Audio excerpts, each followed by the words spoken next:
Okay, before we get started, I want to issue a disclaimer.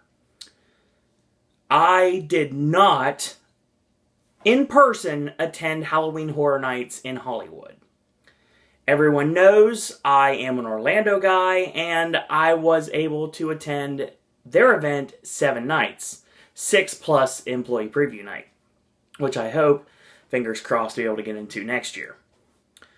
Now, I did a lot of speculation talking about what I thought was coming to Halloween Horror Nights in Hollywood, and I thought it would be a good idea to utilize the power of YouTube and 2 specific sites, actually 3 specific YouTube sites in order to watch the event and give you my opinions of their mazes and their scare zones. Now, obviously, any of the stuff that involves smells, I could not partake in. And obviously, as it pertains to Clowns 3D, music by Slash, did not get to see it in 3D. I just got to see what I saw in front of me. So, real quick, before I get started, I want to thank SharpProductions, all one word on YouTube, and IyesOpenNoCrybabies. I want to thank them as well, and my friend Ricky Briganti at InsideTheMagic. I want to thank all 3 of those YouTube channels because if I did not have access to those 3 YouTube channels, you wouldn't get this video because I wouldn't have watched what I watched today. So I'm going to do a little talking about what's going on at Hollywood's event since it is now over. It was officially over yesterday. They got one more night than we did. We closed on the 1st, they closed on the 2nd. And I can say right now with almost 90% certainty that I will be attending Halloween Horror Nights in Hollywood next year. It sounds to me like I will be attending with my friend Tristan, which you guys know as HHN Fan 16. And he's a great YouTuber, and he will be escorting me throughout Universal Studios Hollywood, be it my first time in the parks and, coincidentally, my first Halloween Horror Nights on the West Coast. So, I'm really excited about that, and I can't wait to start speculation for 2015. Obviously, our speculation starts now, given the fact that our dates were officially announced right before the end of our event, which would be September 25th till October 31st. So, sounds to me like 25 event nights for the 25th anniversary, but we'll see where that goes. Now, this isn't to talk about Orlando, because I'll be doing that on Friday. That's your guarantee right now. On Friday, you'll get your Halloween Horror Nights Orlando video, the final video for HHN 24. But today I'm going to talk about Hollywood. And I'll look up a lot on this because I have a lot of notes, and obviously you guys know I use a flat screen instead of a computer monitor. I use my flat screen as my computer monitor, so I have to look upwards because I have this ginormous screen in front of me. So I'm going to lean back a little bit so you guys don't have to see me going like this the whole time, like I am Kerry Russell in Dark Skies. So, we're going to talk about Hollywood's event, and I'm going to break a couple things down for you guys. Now, first off, we'll start with the opening ceremony, which is basically the first thing you see when you get to the park. Now, the opening ceremony starts with the very chanting-like version of America that is over the Purge trailer. And the ceremony is themed towards the Purge. We see a group of, like, blue-dressed in robes, like choir, come out and start singing. We hear the Purge siren warning. Not actually the we don't hear that yet. It's kind of like it's basically giving you a warning that the warning's about to happen. Characters appear out from nowhere. It's like all of a sudden, like poof, like there was like this big cloak that went over top of them, and boom, they're gone. And now they're here, and there's like several of them, and they're stalking towards you, and the ones with the choir robes on, they disrobe, and they have masks, and they have chainsaws in some cases, and they're ready to attack. And the second that the announcement is made, and the auctioneer says, "Purgers to the hunting grounds," they bum rush the guests, and it looked awesome. It's something I totally would have loved to see happen in Orlando, and I hope to be able to see it next year for myself in Hollywood. Now, to completely going from the beginning to the end, they do what is called a chainsaw chaseout, which is basically taking, as you're leaving the park, every character has a chainsaw, and they literally chase you out of the park. I think that's pretty cool. In Orlando, we basically leave in darkness. Slowly leave in darkness. So, I'm going to talk about their scare zones real quick. So the scare zones in Hollywood, we'll start with the Purge Anarchy. I'll say right now off the top, just judging from the videos I saw, and only from the videos I saw. So if I missed something, which I probably did in some of these cases, I'm sorry. I'm just going with what I saw in the videos that I was able to watch since I was not able to attend the event. That's why I issued the disclaimer at the beginning of the video, and I'll do so in the description bar as well. There are not enough characters in here. Now, I see masks from both the Purge and the Purge Anarchy. That worked pretty well. The Auctioneer, very much like ours, but more kind of like a failed stand-up comedian. So, basically, Hollywood losing their auction, or their auction in this case, because I never once saw someone being auctioned off to be purged. I basically just heard the Auctioneer cutting promos on the various guests. They were funny, but I would state that I didn't actually see someone get auctioned off to get purged, and I thought that was kind of a lost opportunity. And plus, they don't have the polite stranger, the character, basically the leader of the group. In the first movie, they don't have him pointing out different targets to be purged. I kind of missed that from here. I do love the go-go dancers. The first time I've ever got to see the go-go dancers, and oh my god, gorgeous ladies, great distractions for the characters to go after you. I thought that worked really well. I will say right now, the Purge Anarchy, at least from judging through the videos I watched, a lot less chaotic than our Purge Anarchy scare zone. So yeah, basically, if we want to put the battle between who has the better Purge, Orlando without a doubt. The second scare zone was Dark Christmas. I really liked the theming of this. I thought it was very festive and creepy. I liked the old-timey music, the Christmas music. Kind of sounded like the record was about to break. I thought that was awesome. Sounded like the record was about to die. Made perfect sense. I liked the evil version of the Christmas carols we know so well. There were elves carrying axes. I thought that was great. There were demonic elves with horns. I thought that was cool. I like the fog machine here. The fog actually worked combined with the various Christmas lights throughout the scare zone to create some incredible ambiance. I thought that was amazing. I like the little drummer boys, like the Nutcracker soldiers being chained up. And I like the cage for the children that were bad children that have to be fed to the Krampus. So yeah, I thought Dark Christmas was an awesome scare zone, at least judging by the videos I saw, and I would love to see it brought to Orlando, or a version of it brought to Orlando. At least, if not, just bring the Krampus to Orlando. Masquerade. Completely different from ours, but not at the same time. So I love the bloody Victorian costumes. I love the music. Our chandelier was obviously missing, because that's one thing that was there. It seemed like it was a very cramped area. I like the characters that were carrying body parts. One dropped one arm. It was like, mine, it's mine. I like that. That was really cool. I thought that worked really well. There was a banquet table, and there were static figures, and I thought that would have been a good distraction scare, and it probably was most of the time. I thought one of those actual static figures should have actually been a person. I thought that would have worked. The sets fit the era that we're looking upon, and I don't think there was enough characters in this maze, scare zone maze, whatever you want to call it. The scare zone didn't have enough characters, at least to me. I mean, like I said, I'm just judging from a couple walkthroughs that I saw via video. So if it got better, that's cool, but what I saw did not work for me. I like that they had different stages, and they had distraction scares that way. They had the stages with the statues up on the stage, and while you're looking at that, a character would get you from behind. Kind of like how 7 worked for us in Orlando, and how Face Off worked for us in Orlando as well this year. So yeah, Masquerade was fine, but if you want to compare Masquerade versus Masquerade Unstitched, I think just due to sheer craziness, and I love the chandelier, and the stilts, which obviously were used later on in a different scare zone in Hollywood. But yeah, I would say that Our Masquerade was probably better overall. Then again, like I said before, this is judging from 2 videos. 2 videos only, and that's it. So I'm not saying that I saw it with my own 2 eyes. Not in person. I saw it with my own 2 eyes, but not in person.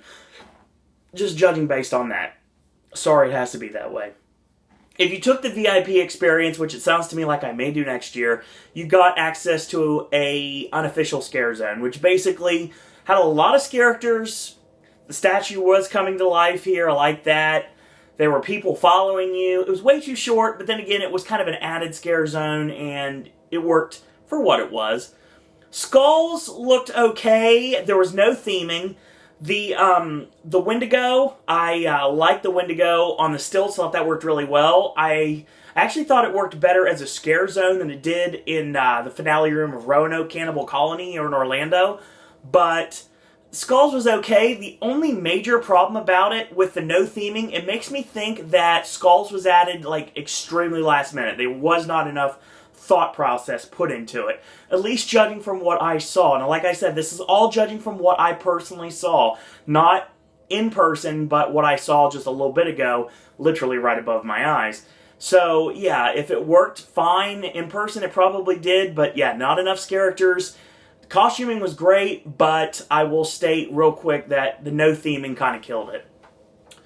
There was a mini scare zone leading to The Walking Dead end of the line, and I thought it worked okay. There were a couple of scenes in this that we actually had in our maze in our house this year in Orlando, and there were a few characters kind of accosting people in line. I thought that worked, but the characters were very into their roles. They seemed very into the characters they were playing on that particular evening, and overall, it was okay. It was a nice little distraction leading you to the fact that you have a long walk from the back lot all the way to the 3 houses in the back lot. So we'll see where we go from there. So I want to talk about the houses now. I will state right now, as I look forward here, I have a lot of notes here. Let's start with From Dusk Till Dawn. From Dusk Till Dawn's facade looked absolutely amazing. I love the Gecko Brothers outside the maze. I thought it looked really awesome. I like the first room being when you see Santanico Pandemonium right there. She's on stage. She's got dollar bills coming out of her underwear. And she really looks like the Santanico Pandemonium before all craziness happens to her. She's there. She's seductive. You got people on opposite sides of you trying to scare you. It's a distraction. It works really well. I do love hearing the actual dialogue going through the maze. I thought that worked really well, and I thought I actually could hear it a lot clearer than I could in some of the Orlando houses I've been through. I do like the bathtub scare, the one that's kind of taken from Hostel 2, but it's not completely the same in Hollywood. In Orlando, it's done with a static figure as a distraction, and a character accosts you from the other side. This time, it's just kind of done, and there's really no static figure. You still have characters attacking you. There seems like there's more female characters in Hollywood than there are in Orlando. I like the eye candy. I like it very much. There's a dinner table sequence that's not in our house at all. I actually kind of like that a lot. I will say the altar room seems a little more barren and there's not enough going on. I did think that it was okay, but it didn't seem like enough things were going on. The finale of our house is basically the setup for theirs, but it's done a little bit differently. Obviously, you go back into the same showroom, you see Santanico Pandemonium, but this time her face is all messed up and disfigured, her body's disfigured for getting ready to turn into the Kulbras right before our eyes. Doesn't happen, but obviously we see that it could happen at any moment, and she starts swatting at you and clawing at you. And the final bit of the maze is you basically walk through a lot of hanging bodies, since we do that a lot in Hollywood. And there's one last character that comes out and claws at you from a boo hole, and that's the end of that. From Dusk Till Dawn looked awesome. The sets were amazing. I liked there were more female characters in Hollywood's maze. I thought that worked really well. I liked the actual dialogue from the TV series that was utilized. I thought that worked really well. I liked the Gecko Brothers outside. We didn't have Wilder Valderrama on as the Barker like we do in Orlando. he was actually in the house, and I will say right now, thank you, Wilder Valderrama, for getting my intense hopes up, and not in a good way, that there would be snakes everywhere, because when I saw the original, I guess you would call it a red band trailer for this maze in Hollywood, and the house in Orlando, it sounded like there would be snakes everywhere. If there was anything in there, I would be shocked, because I kind of heard some hissing every once in a while, but the walkthrough was kind of dark. Not extremely dark, but I mean, there were parts that were dark. Obviously, it's kind of hard to do that if you don't have like an infrared. But I didn't see snakes at all. So yeah, Wilder Valderrama, you lied to me, and I'm very thankful for that. So yeah, From Dusk Till Dawn looked fine. It was okay. Yeah, it was an alright maze. I thought it worked pretty well. So our next one would be Dracula Untold Reign of Blood. I don't like our house. I never did. I like the fact that they utilized a very tiny spot for the Dracula Untold maze, and basically you walk through like a rock cave, and that starts everything. There's bat sound effects. I thought that worked pretty well. I like the movie dialogue. That worked pretty well. The LCD wall fire on the side of the house, that worked. Basically the burning villages. And I will say right now that the final scare was another boo hole. There's a portrait, it drops down, there's another character that gets you, and then you bomb out of the house. I did not see any Draculas myself personally. I'm sure there was one or two, but at least for my walkthrough I didn't really see one. And the great scene that I love so much in Orlando, one of the only things that I love about our house is the fact that there is a scene where a guy comes out of the door and you think he's the scare, but the real scare is Dracula bites his neck right behind him, and it's awesome. But that's missing from this maze. I'll say right now, maybe seeing it in person was a lot better, and I'm sure it was, because standing in a line waiting to get into our preview night, I heard about the things that happened in Hollywood's preview night, and Hollywood's preview night said that Dracula Untold was a hit as a maze. So I was really hyped to go through our house, but yeah, for me, it just didn't work. I think overall, it's alright. It's okay for what it was. I'm sure I would have hit it once and probably skipped it if I had another night of the event. From Dusk Till Dawn, I probably would have hit several times because it looked kind of cool. Let's get a face-off in the flesh. The final House of Horrors maze in the history of the event, because House of Horrors is going to be turned into a different experience very soon. So yeah, right after the event is over, they're pretty much going to shutter House of Horrors, and they're going to turn it into something else. So obviously they're going to need a new maze location for 2015. This was the final, and this was themed towards the television series Face Off. I really liked the nice added touch of actually hearing the Face Off theme as you're walking through, I guess you would say, the lobby before you enter the actual House of Horrors.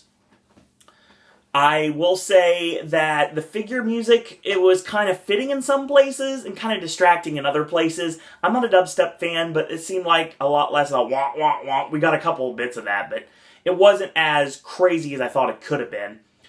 I will say the strobe lights were everywhere, so I honestly would think that if you have a problem with strobe lights, don't ever go inside this maze, or you shouldn't have went in this maze. And if you went in this maze, you probably got what you deserved. But no, I'm not trying to do that there, but still. The makeups all looked awesome.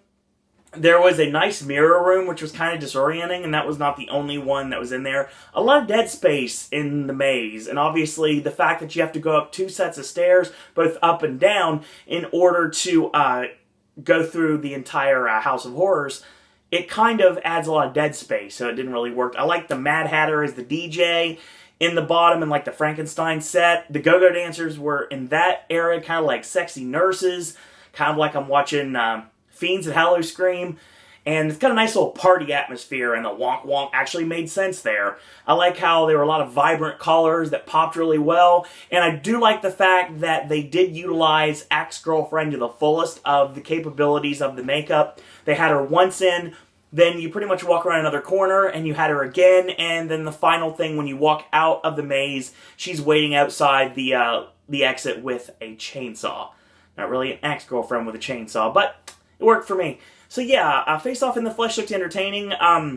We obviously had it as a scare zone this year in Orlando, and ex-girlfriend, I personally never got to see because I only got to see one of the cast. There were 5 different makeups on each cast. I only saw one cast the whole time. It's weird because I walked a lot through the other scare zones to get there. And the times I went through Face Off, I went through basically and saw the same cast every time. So yeah, Face Off in the flesh looked fine. I probably would have went through it maybe once, possibly twice, just kind of depended on how many nights I had at the event. The next maze is actually one I was extremely excited about. Just like with our Giggles and Gore Incorporated, I was really happy about a clown factory also coming to Hollywood. This time being an ice cream factory, and all about Sweet Licks ice cream. And it sounds like Sweet Licks has something to do with Soylent Green, because Sweet Licks is people, if you will. I love the facade. Walking through the evil clown mouth reminded me of like roadside attractions of the past, because it made perfect sense to me, given the fact that this was themed towards a roadside attraction. That's basically what this was. And I like how the colors pop really well. I am a fan of 3D mazes, but I don't wear the 3D glasses, but I still thought it would have worked. It's a very carnival, very fun atmosphere. The music that Slash provided for the maze, awesome. Awesome in every way. It was eerie. It was creepy. I really enjoyed the music, like every bit of it. I'll say I like the portraits, the way they popped out, the way that they illuminated before you walked into the first room. I like how you basically walk through a mirror maze and you hear like a sound, and you see a clown or a character right before your eyes, and sometimes it would create a boo hole and you get the actual character like popping out in front of you. I thought that was awesome. I like Sweet Licks ice cream truck being actually in the maze itself. I thought it looked awesome. I thought it popped really well before you actually walked in the Sweet Licks ice cream factory itself. I thought that worked pretty well. I like the actual character out there. I believe it was the sun. I thought that worked pretty well. The music, like I said, very ominous. It fits the maze quite well. The freezer room, hanging bodies again. You have a character with a chainsaw. You have people in like cells being held before they're killed, obviously, and turned into ice cream, apparently. And I would say right now, the Blutterscotch. Yeah, there you go. But there were people in cells, obviously. They were illuminated. The blacklight paint worked really well here. They had toilets that were overflowing. The people throwing up. Apparently the smell of vomit, which I'm glad I did not have smell-o-vision on my flat screen. I did like the clown, just like in Giggles and Gore. We had a clown that was pulling the intestines out of the body. Well, obviously in Giggles and Gore, in our house in Orlando, it's a static body. It's a mannequin. In Hollywood, it's a live actor, and I thought that actually worked really, really well. I actually like that better than a static figure like a mannequin. I do like the clown sawing another live actor in half, and there is the clown car forward scare, which basically is the same thing that happens in Walking Dead. It also includes the Slash version of the clown. Thought that worked pretty well. You get one last Sweet Licks appearance, and that's the end. So yeah, I really like Clowns 3D, music by Slash. I hope to be able to see it, and hopefully if it returns, I will gladly be happy to walk through that maze in Hollywood. Next is Walking Dead, End of the Line. And for those of you that know me, you know right now that I don't watch The Walking Dead. I've never watched The Walking Dead. I never will watch The Walking Dead. And personally, when it comes to The Walking Dead as a property in Orlando, I did not see the first house. I love the second house, and I tolerated the house that we had this year. It's pretty much the same entrance we have. The West Georgia Correctional Facility sign is inside the entrance on our house versus the maze. I do like the added touch of the walkers kind of like being next to the fence and pushing the fence out at guests. Thought that worked really well. I didn't like the fact the Walking Dead theme was playing, but then again, Hollywood didn't get Walking Dead overload last year like we did, so I guess I can understand why it was done that way. Their big spot is very small. It's less of a Big Lots and more of like a dollar store. There's a couple aisles, a couple spots. There's no helicopter, and the person coming from the ceiling, that's still there. I thought that was fine. I mean, it was okay. It was okay for what it was. The Ford Walker scare is actually their finale. It's Hollywood's finale. So yeah, that was always there. to me, it was a lot harder to follow than our house was. But yeah, I'm not a Walking Dead fan, so I wouldn't know anyway. Let's go to Alien vs. Predator. A really great house in Orlando, and there's a lot of things that were different. Obviously, the big thing that Hollywood has that we do not is the Queen, and we have an egg room. I don't think we got the right end of the deal here, but our egg room's still pretty cool. The facade kind of reminds me of E.T.'s queue, not gonna lie about that. A lot of foliage and plants and all sorts of like darkness and greenery. Obviously, this takes place inside of a town, so not completely like taking place inside of the actual ship, which is how our house works. You walk into the crashed ship and you have face huggers that you walk into, and there's an alien on one side, the xenomorph puppet, and a predator on the other side. I like that. I like the fact that we're literally in the middle of the two. Makes perfect sense.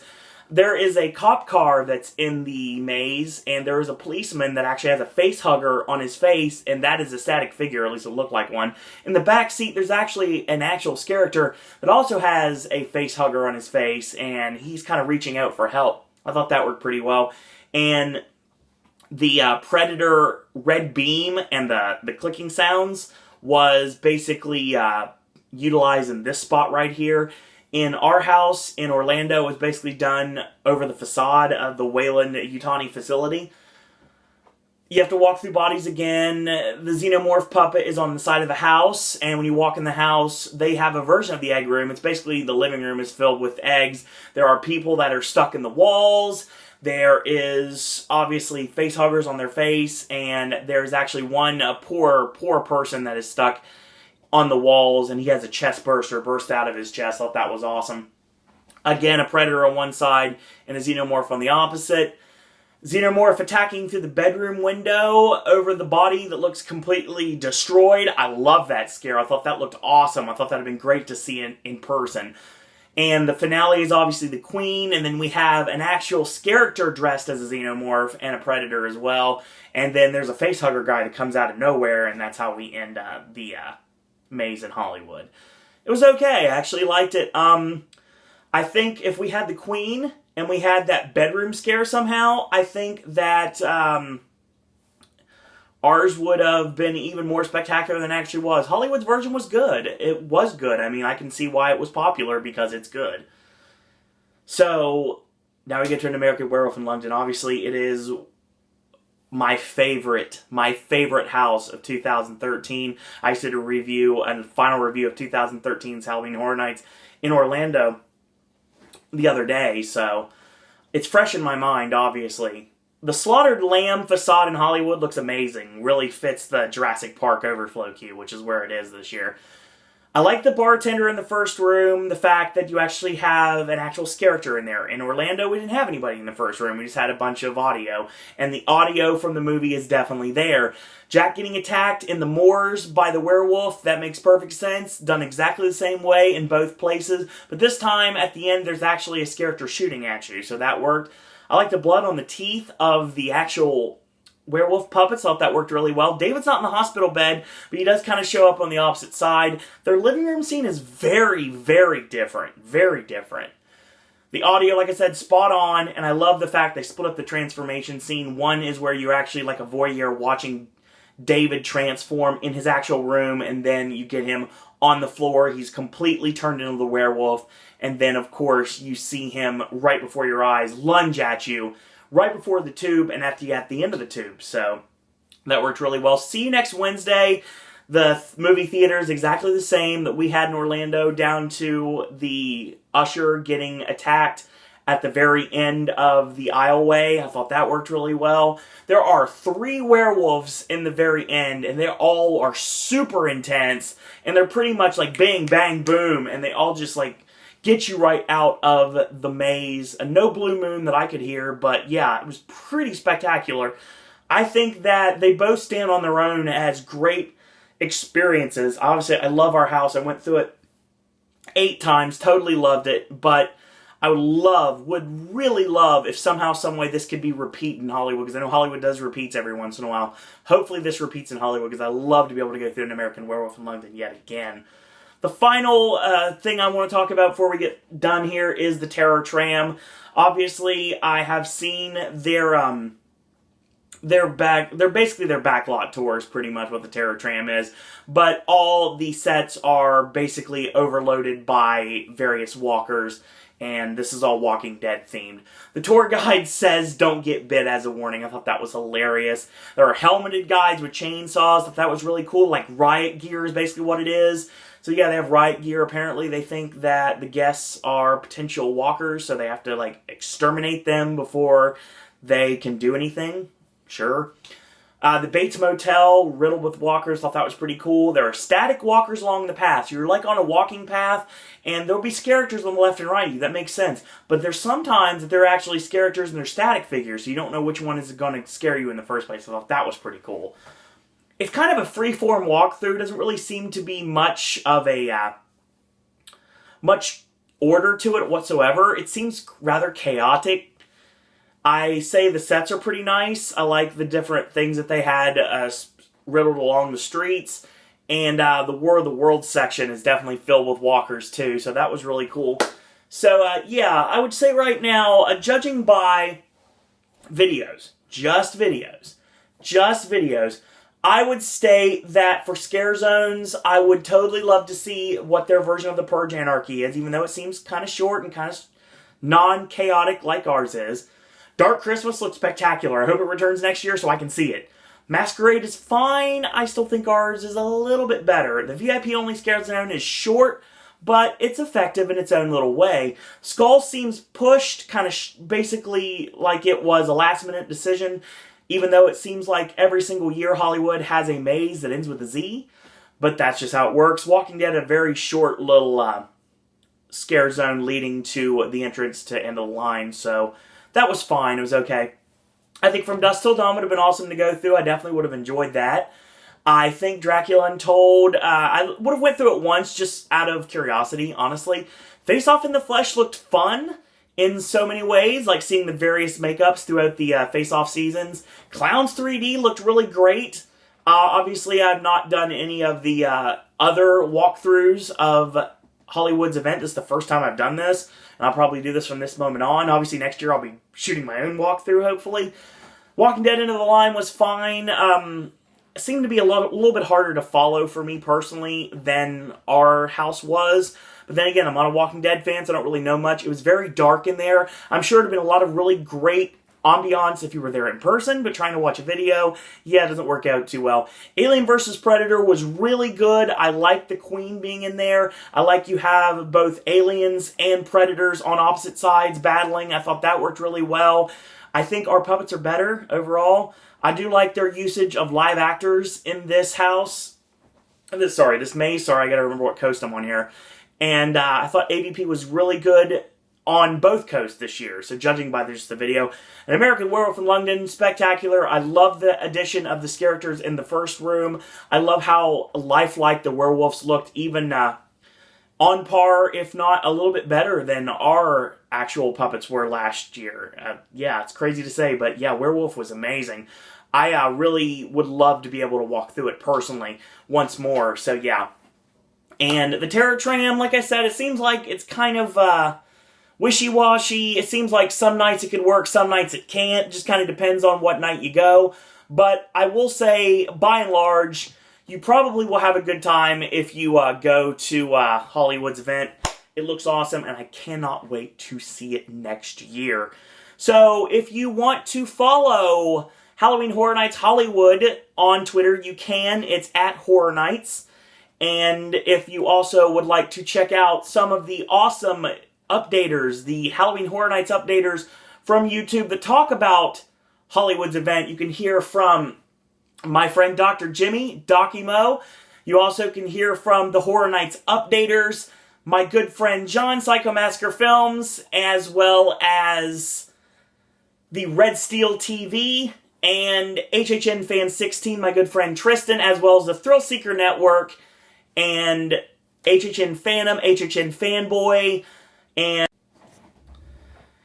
and all the other awesome Halloween Horror Nights updaters all over YouTube. And also check out, if you'd like to, the Horror Night Nightmares forums. You can check them out. They talk about Hollywood and Orlando, as well as other different events throughout the scare season, as well as different theme parks on opposite coasts.